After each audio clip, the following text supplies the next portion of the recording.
In the 1880s, roughly 1 in 4 adult men in China were addicted to opium. Not because of some ancient cultural habit, not because of a war they had lost, though wars were coming, but because the most powerful empire on earth had made a calculated decision to addict them.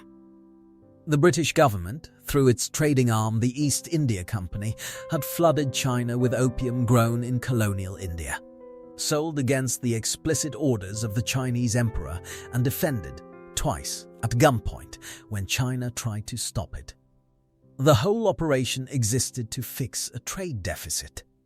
Silver was flowing out of Britain to pay for Chinese tea and silk, and someone in London decided the simplest solution was to manufacture 400 million customers who could not say no. That sounds monstrous now. At the time, it was policy. It was argued in Parliament, defended by economists, and celebrated in the financial press as a triumph of free trade. But the story of opium does not start in a British boardroom. It does not start with a trade deficit or a cannon or a treaty signed under duress. It starts with a flower, and it starts nearly 5,000 years before anyone had ever heard of the British Empire. Most people, when they think about opium, think about the 19th century. The Opium Wars, the dens, the decline of China. Maybe, if they've followed recent news, they think about OxyContin and the American opioid crisis. These are the moments that broke into public consciousness. But they are chapters near the end of a much older story. A story so long and so deeply woven into human civilization that pulling on its thread unravels empires, religions, medical systems, and entire economies. Opium is not, at its core, a drug story. It is a civilization story. It is the story of how a single plant became, across 5,000 years of human history, simultaneously a medicine, a weapon, a sacrament, a currency, and a tool of mass control. Every major empire that ever rose to dominance either used opium, sold it, or desperately tried to suppress it, and almost every one of them failed. The British did not invent this pattern. They simply perfected it. And the system they built did not die when their empire did. It mutated, it found new sponsors. And it is still operating today. To understand how we got here, we have to go back to the very beginning. The oldest known written record of opium dates to approximately 3400 BC in the lower Mesopotamian region that today would fall roughly within southern Iraq. The Sumerians, who gave the world writing, the wheel, and the first known legal codes, also left behind a clay tablet reference to a plant they called Hul-Gil. In Sumerian, that translates with disarming simplicity as the joy plant. They were not wrong. The opium poppy, Papaver somniferum, the poppy that bears sleep, produces a milky white latex that seeps from its seed pod when cut. That latex, dried and collected, becomes raw opium.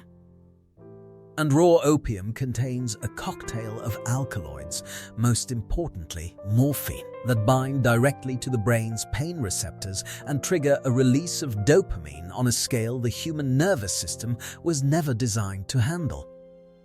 The joy the Sumerians recorded was neurological fact. What is remarkable is not that they found the plant.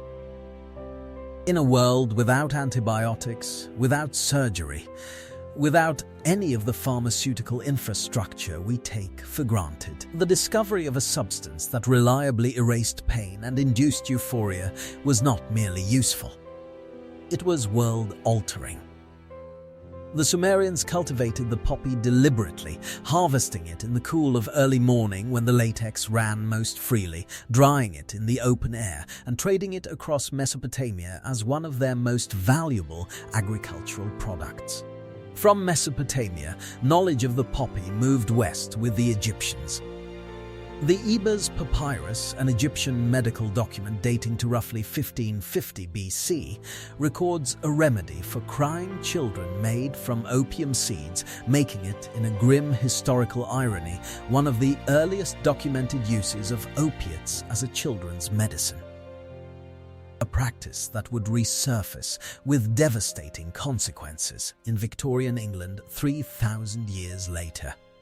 The Greeks absorbed it through trade and gave it cultural weight it had not yet carried. Homer, in the Odyssey, describes a substance called nepenthe, a drug of forgetfulness dissolved in wine that could make a man forget all sorrow. Most classical scholars believe this was an opium preparation. Hippocrates, the father of Western medicine, prescribed opium explicitly, noting its hypnotic and narcotic properties while cautioning against overuse. That caution was rarely heeded. The Greek physician Diagoras of Melos reportedly warned that the risks of opium outweighed its benefits, making him, perhaps, the world's first recorded voice of addiction skepticism, in an argument that has never really ended. The Romans carried it across their empire.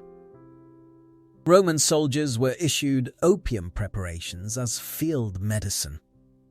The Emperor Marcus Aurelius, one of history's most admired leaders, was by most historical accounts dependent on theriac, a compound medicine whose primary ingredient was opium. He took it daily. He wrote about clarity of mind and stoic discipline in his private journals, while almost certainly managing withdrawal between doses. For thousands of years, that was the extent of its reach. A Mediterranean and Near Eastern phenomenon. Powerful, valued, occasionally dangerous, but geographically contained. Then, it left its place of origin and entered the trade routes of the world, and everything changed. The vehicle that carried opium beyond the Mediterranean was Arab commerce. Between roughly 700 and 900 AD, Arab traders, operating across one of the most sophisticated trade networks the ancient world had ever built, carried opium east through Persia into India and eventually into China. They were not smugglers. They were merchants. Opium was a legitimate medical commodity, valued alongside spices, textiles, and precious metals. What happened in the Islamic world during this period is one of the more complicated and underappreciated chapters in the history of medicine. The physicians of the Islamic Golden Age, scholars working in Baghdad, Cairo, and Cordoba during the centuries when Europe was largely without formal medical institutions, did more to systematize the use of opium than any civilization before them. Avicenna, the 11th century Persian polymath, whose canon of medicine became the standard medical textbook across both the Islamic world and Christian Europe for over 500 years, wrote extensively about opium. He understood its properties with a precision that would not be matched in Western medicine until the 19th century. He knew it suppressed cough and controlled dysentery. He knew it induced sleep and killed pain. He also knew and wrote explicitly that it could kill if overdosed, and that habitual use created dependency. That knowledge did not stop the trade. It rarely does. By the time opium reached China, it had already shed much of its sacred and ritualistic character. What had begun as a plant with religious and ceremonial associations in Mesopotamia and Greece had become, through centuries of commerce, a standardized pharmaceutical product. In China, it was initially used medicinally, following Arabic and Indian medical tradition. The Chinese called it afurong, a phonetic approximation of the Arabic afian, itself derived from the Greek opium. The etymology traces the entire trade route in a single word. For several centuries, China's relationship with opium remained cautious and medically bounded. The Qing emperors were not naive. They watched what was happening to populations that consumed it without restraint, and as early as 1729, the Yongzheng Emperor issued an imperial edict banning opium smoking, not the medicinal use, but the recreational inhalation that had arrived in China via a specific and transformative innovation. Because here is the development that changed everything. Opium eaten or dissolved in liquid acts slowly. Its effects are manageable and relatively gradual. But at some point in the 17th century, most historians credit the practice to a combination of Portuguese traders and existing tobacco smoking culture in maritime Southeast Asia. Someone discovered that opium could be smoked. Prepared into a thick paste and vaporized in a pipe, opium delivered its alkaloids directly to the lungs, and from the lungs almost instantly to the brain. The onset time collapsed from hours to seconds. The intensity multiplied, and the addictive potential became something categorically different from anything the ancient world had known. The Portuguese were the first Europeans with a significant commercial presence in China, operating out of Macau from 1557 onward. They introduced tobacco pipes to China, and with tobacco came the template for smoking opium. The practice spread along Chinese coastal trade routes, moved inland with merchants and soldiers, and by the early 18th century had embedded itself in Chinese social life deeply enough to alarm the imperial court. But alarm is not control. The real shift came when a new commercial power arrived in Asian waters and recognized, with cold clarity, what the Chinese emperor's alarm actually meant, that there was an existing market, a prohibited commodity, and therefore an extraordinary profit opportunity waiting for anyone ruthless enough to exploit it. The people who truly unlocked opium's potential as a weapon of empire were not chemists or physicians or even drug traders. They were accountants. They worked for a corporation. And that corporation was about to change the history of the world. To understand what the East India Company did with opium, you first have to understand what the East India Company was. By the mid-18th century, it was not simply a trading firm, it was a sovereign power. It had its own army at its peak, larger than the British Army itself. It collected taxes. It administered justice. It fought wars. It was, in the most literal sense, a government that answered to shareholders. And its shareholders had a problem. Britain in the 18th century had developed an insatiable appetite for Chinese goods, tea above all, but also silk, porcelain, and spices.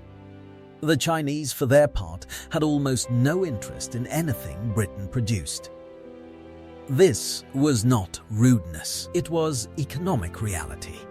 China was the largest and most sophisticated manufacturing economy on Earth. British woolens and manufactured goods simply could not compete with what China already made for itself. The Qianlong Emperor communicated this directly to King George III in 1793 in a letter of extraordinary diplomatic frankness, informing the British monarch that China had no need of foreign products and felt no particular desire to expand trade on European terms. The result was a structural trade deficit that was draining silver out of Britain and into China at a rate that alarmed the company's directors and, behind them, the British Treasury. For every chest of tea that arrived in London, silver had to leave. There was no other medium of exchange the Chinese would accept. Except one. Opium. The East India Company controlled the poppy fields of Bengal. It had inherited them along with the rest of Bengal's agricultural economy after the Battle of Plassey in 1757, one of the most consequential military engagements in history fought by a company army against the Nawab of Bengal, resulting in the company's effective annexation of one of the most populous and productive regions in Asia. The Bengal poppy fields were already producing opium for domestic Indian trade. Someone, and the historical record does not preserve a single name, but rather a collective institutional decision, recognized that those fields could produce something far more valuable. A product China didn't officially want, but would increasingly be unable to refuse. The mechanics of the trade were engineered to give the company a legal fiction of clean hands. The company did not sell opium to China directly. That would have been too visible, too easily prohibited.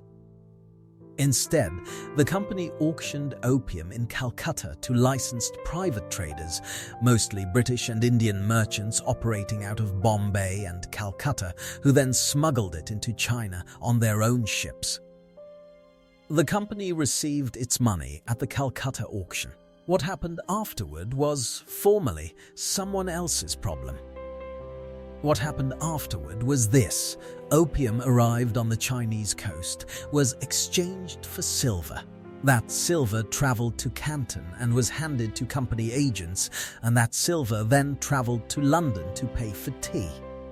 The trade deficit reversed. The silver stopped draining. The company's balance sheet improved dramatically. Between 1800 and 1839, British opium exports to China grew from roughly 4,000 chests per year to nearly 40,000. Each chest contained between 60 and 70 kilograms of opium. By the late 1830s, opium accounted for roughly 15 to 20% of the entire British Indian revenue.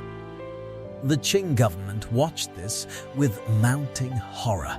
The silver that had once flowed into China to pay for its exports was now flowing back out to pay for opium.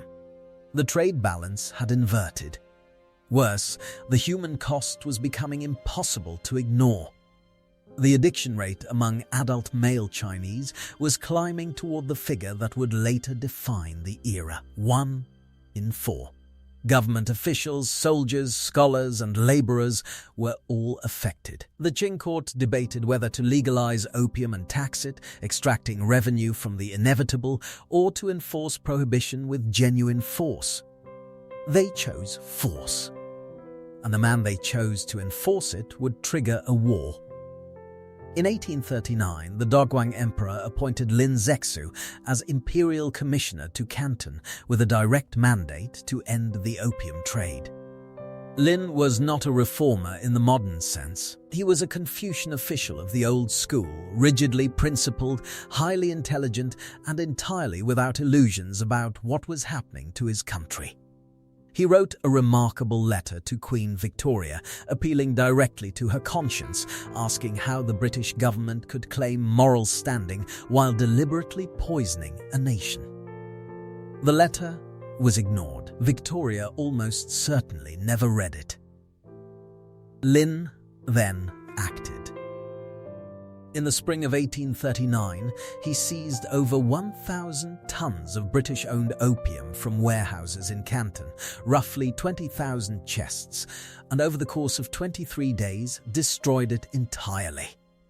He dissolved it in salt water and lime and flushed it into the sea.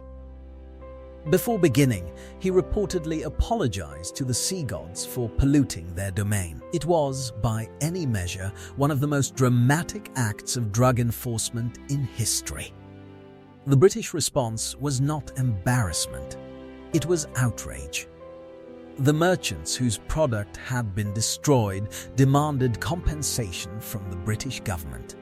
The government, under pressure from the powerful commercial lobby that had always sat behind the company, decided that the destruction of British property, however illegal that property's purpose, constituted grounds for war. What followed was the First Opium War, fought between 1839 and 1842. It was not a close contest. British naval technology and military organization were, by this point, categorically superior to anything the Qing military could deploy.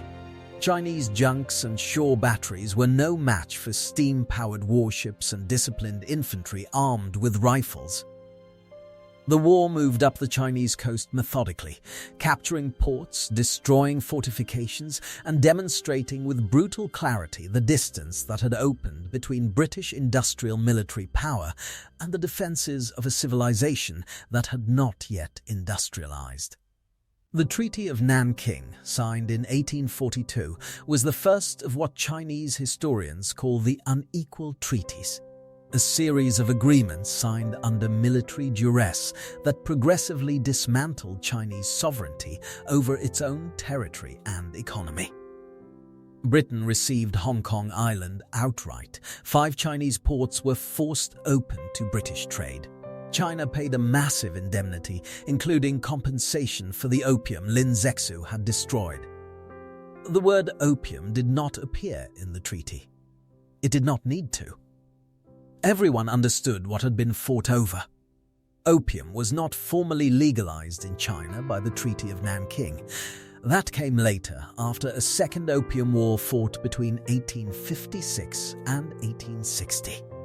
Triggered by another Chinese attempt to reassert control and another round of British and French military force. The Convention of Peking, which ended that second war, legalized opium importation into China and opened further ports to foreign trade. By that point, it was already too late. The addiction infrastructure was too deeply embedded. The social and economic damage was too advanced. The Qing dynasty, weakened by opium's drain on its silver supply, its military capacity, and its administrative class, had less than 50 years left. The British government, reflecting on what it had done, preferred a different narrative. Free trade, they said. Open markets. Civilization. The language was always the language of progress. Underneath it was a simpler arithmetic. A corporation had found a way to create unlimited demand for a product it controlled the supply of. And when the customer tried to stop buying, the corporation had called in the army. If that sounds familiar, the next chapter of this story will make clear why. If you're finding this interesting, consider subscribing. This channel covers the hidden economic and imperial histories that most textbooks leave out, and there's a great deal more coming. In 1804, a 20-year-old German pharmacist's apprentice named Friedrich Sertiner did something in his small laboratory in Paderborn that would alter the trajectory of modern medicine and modern addiction, more profoundly than almost any other single experiment in history. He isolated the primary active alkaloid from raw opium. He tested it on stray dogs. Then, with the particular boldness of a young man who does not yet fully understand what he is handling, he tested it on himself. He named it morphium after Morpheus, the Greek god of dreams. We know it as morphine. What Sertiner had done, without fully realizing it, was solve a problem that had frustrated physicians for centuries. Raw opium was inconsistent. Its potency varied by harvest, by preparation, by storage. You could not reliably dose it. Morphine was pure. Measurable, predictable, it could be standardized, manufactured, and distributed with a precision that raw opium never permitted. From a medical standpoint, this was an extraordinary breakthrough. From a public health standpoint, it was the beginning of a catastrophe that has not yet ended. For several decades, morphine remained a curiosity, useful, but without a delivery mechanism that could unlock its full potential. Opium had always been consumed orally or smoked. Morphine could be dissolved in liquid and drunk, but the stomach slowed and filtered its effect. Then, in 1853, a Scottish physician named Alexander Wood refined the hollow hypodermic needle and used it to inject morphine directly into the bloodstream.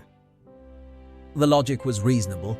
Wood believed that addiction to opium was caused by the pleasurable sensation in the throat and lungs during smoking, and that injecting the drug would bypass that sensation and eliminate dependency. He was catastrophically wrong. Injected morphine reached the brain faster, more completely, and with far greater intensity than any previous method of delivery. Addiction rates among patients treated with the needle were, if anything, higher.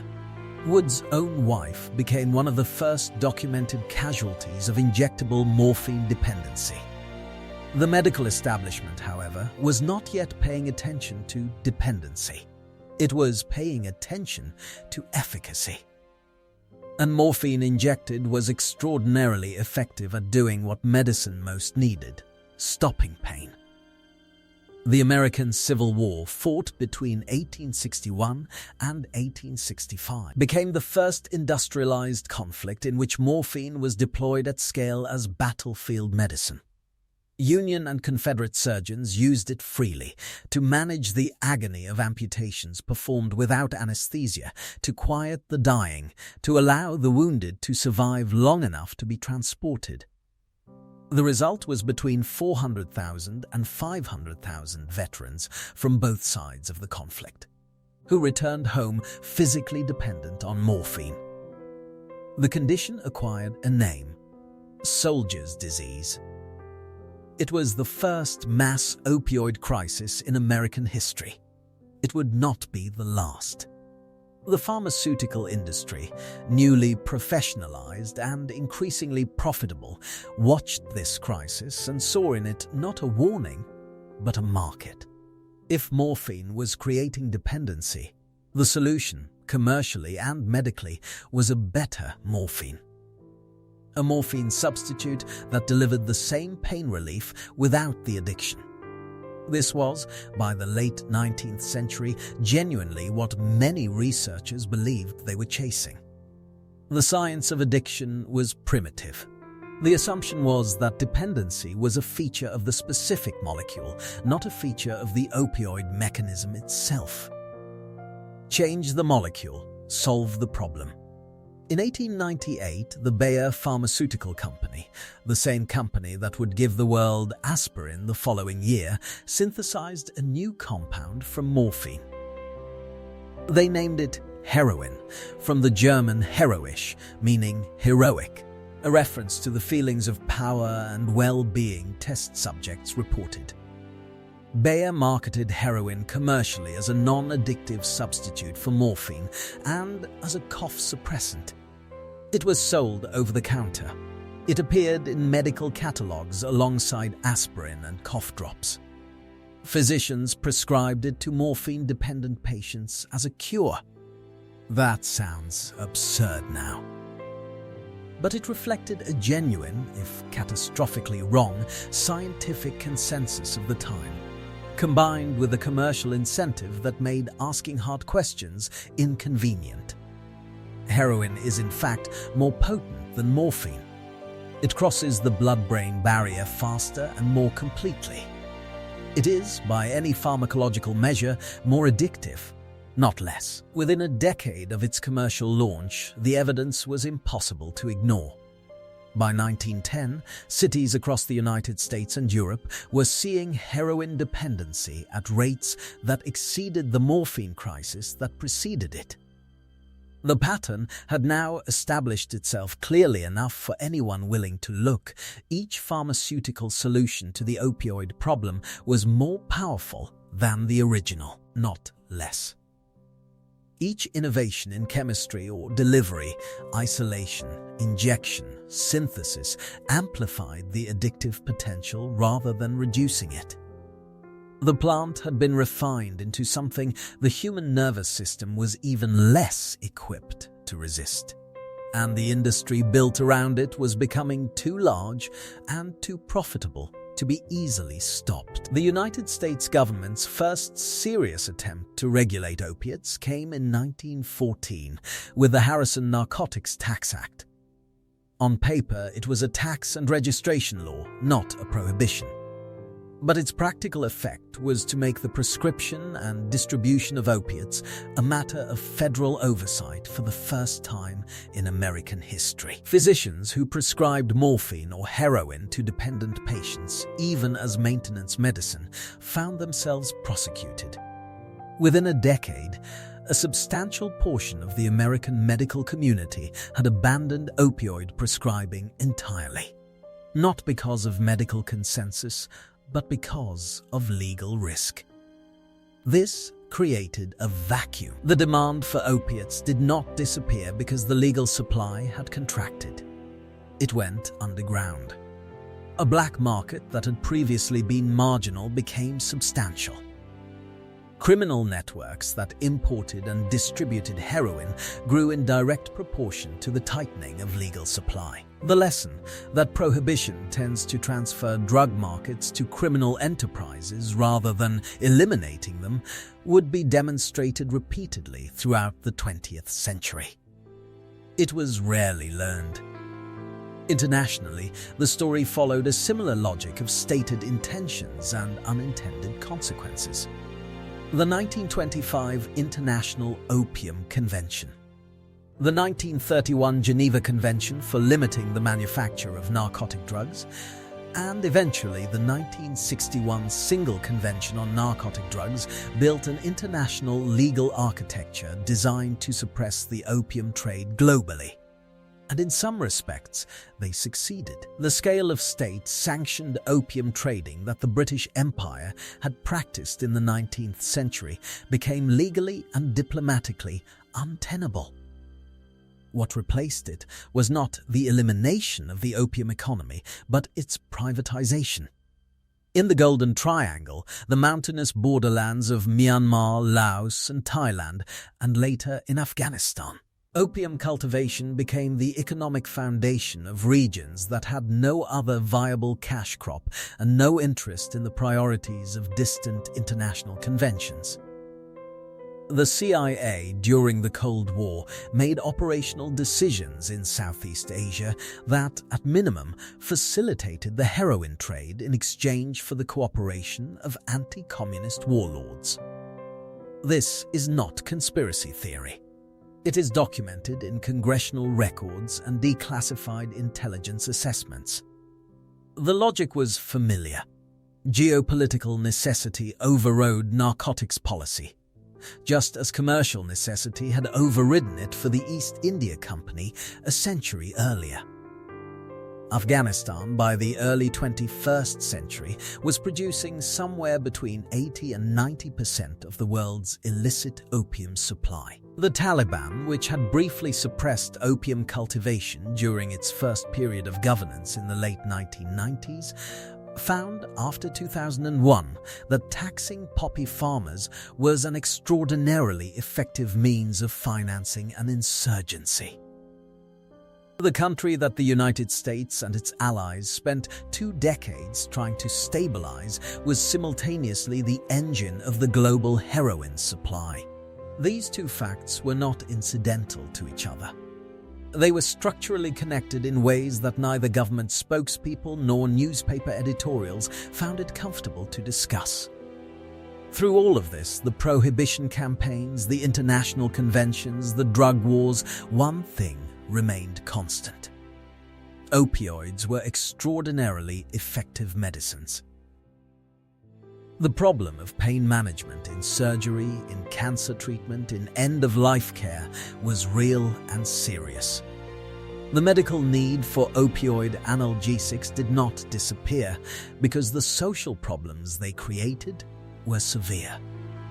And this tension between the genuine therapeutic value of opioids and their catastrophic potential for dependency and death was the opening that the modern pharmaceutical industry would exploit with a precision and ruthlessness that, viewed in historical context, sits in a very specific tradition. In 1996, a pharmaceutical company called Purdue Pharma launched a new painkiller. It was called OxyContin. Its active ingredient was oxycodone, a semi-synthetic opioid that had been available in lower dose formulations for decades. What made OxyContin different was its delivery mechanism, a time-release formula that Purdue claimed would provide 12 hours of continuous pain relief while reducing the risk of addiction, because the slow release meant the drug never spiked sharply in the bloodstream. The claim about addiction risk was false. Purdue's own internal research had raised serious doubts about the 12-hour release timeline, doubts that company documents, later unsealed in litigation, show were known to executives. The drug wore off faster than advertised in many patients, creating cycles of pain and craving that drove dose escalation. The oxycodone in OxyContin could also be extracted relatively easily by crushing the tablet, a fact that became widely known among users within years of the drug's launch. But Purdue's marketing operation did not concern itself with these complications. The company deployed an aggressive sales campaign that targeted primary care physicians, not pain specialists, not oncologists, but general practitioners with limited pharmacological training and significant pressure to manage patients' pain complaints efficiently. Sales representatives were trained to downplay addiction risk. Physicians who prescribed OxyContin in high volumes received gifts, speaking fees, and invitations to paid educational conferences held at resorts. Purdue's own internal sales data showed that the highest prescribing physicians were also flagged internally as likely overprescribers, and the company continued to cultivate them regardless. The results were, by any measure, catastrophic. Between 1999 and 2021, roughly 500,000 Americans died of opioid overdoses. The crisis began in the late 1990s with prescription opioids, OxyContin, and its competitors. It deepened in the 2000s and 2010s as patients who became dependent on prescription opioids and then lost access to them as regulatory pressure eventually tightened, migrated to cheaper and more accessible heroin. It entered its most lethal phase with the arrival of fentanyl, a synthetic opioid 50 times more potent than heroin. Manufactured primarily in clandestine laboratories and increasingly mixed into the illicit drug supply without users' knowledge. Fentanyl is so potent that a fatal dose is measured in micrograms. It cannot be seen, tasted, or smelled. It has killed people who had no idea they were taking it. The Sackler family, which owned Purdue Pharma, became one of the wealthiest families in America on the revenues of OxyContin. Members of the family donated to universities, museums, and cultural institutions across the United States and Britain. Their name was on gallery wings at the Louvre, the Smithsonian, the Metropolitan Museum of Art, and the Tate Modern, institutions that eventually began removing it as the litigation and the death tolls mounted. Purdue Pharma eventually pleaded guilty to federal criminal charges and filed for bankruptcy. The Sacklers negotiated a civil settlement that shielded much of their personal wealth from victim compensation claims. Sit with that sequence for a moment. A corporation identified a vulnerable population. In this case, people in chronic pain, many of them in the post-industrial communities of rural America that had been hollowed out by deindustrialization. It manufactured a product it knew carried serious risks it was not disclosing. It used marketing, regulatory relationships, and professional incentives to capture a market. When enforcement came, the executives paid fines from profits, apologized in careful legal language, and retained most of their wealth. The communities that had been the market absorbed the bodies. The East India Company did not apologize to China. The Sacklers did not surrender their fortunes. The mechanism is separated by 150 years and dressed in different language. But the underlying logic, monetize dependency, externalize harm, capture the regulatory environment, and treat the addict as a revenue stream rather than a human being, is identical. The poppy did not do this. The poppy has no agency. What the poppy offered across 5,000 years of human history was a molecule that bound to pain receptors and temporarily made suffering bearable. Every atrocity committed in its name was a human decision made by human institutions in pursuit of human profit. We began with a number. 1 in 4 adult men in China addicted to opium in the 1880s. A number produced not by accident or cultural weakness, but by institutional design, by ledgers balanced in London, by poppy fields harvested in Bengal, by warships positioned in the Pearl River Delta to ensure that the market stayed open. 5,000 years before that, a Sumerian farmer cut the seed pod of a poppy in the early morning and watched the white latex seep out, and found in it something that made pain stop. That discovery was, on its own terms, one of the most consequential in human history. The relief of suffering is not a small thing. Morphine administered correctly in appropriate doses for legitimate medical purposes is one of the most powerful tools medicine has ever had. The poppy, on its own terms, is not a villain. What the history of opium actually traces is the history of what happens when a substance of genuine power encounters human institutions built around extraction and control. The Sumerians valued it as medicine. The Greeks wrapped it in mythology. The Arab traders systematized it. The British weaponized it. The pharmaceutical industry repackaged it. At each stage, the people making decisions about how to use it were not monsters in the cartoonish sense. They were operating within systems, commercial, colonial, medical, regulatory, that rewarded profit over safety and punished those who disrupted the revenue stream. The opioid crisis is not, at its root, a story about individual weakness or bad choices. It is a story about what happens when a society builds systems that treat human pain as a market opportunity. And that story is not over. Fentanyl is already more potent than OxyContin. Whatever comes after fentanyl will likely be more potent still. The chemistry keeps advancing. The underlying system, the one that decides whether a molecule becomes a medicine or a weapon, has not fundamentally changed since a group of accountants in Calcutta figured out they could fix a trade deficit by addicting a civilization. The joy plant the Sumerians found in the Mesopotamian fields is still growing. The question is, who is harvesting it and for whom? If this video made you see something differently about empire, about medicine, about the systems hiding behind our daily lives, subscribe and share it. Next, we're going inside the history of another commodity that quietly rewired the world. And if you want to shape what we cover, which part of this story surprised you most? Drop it in the comments. The answer might be the next video.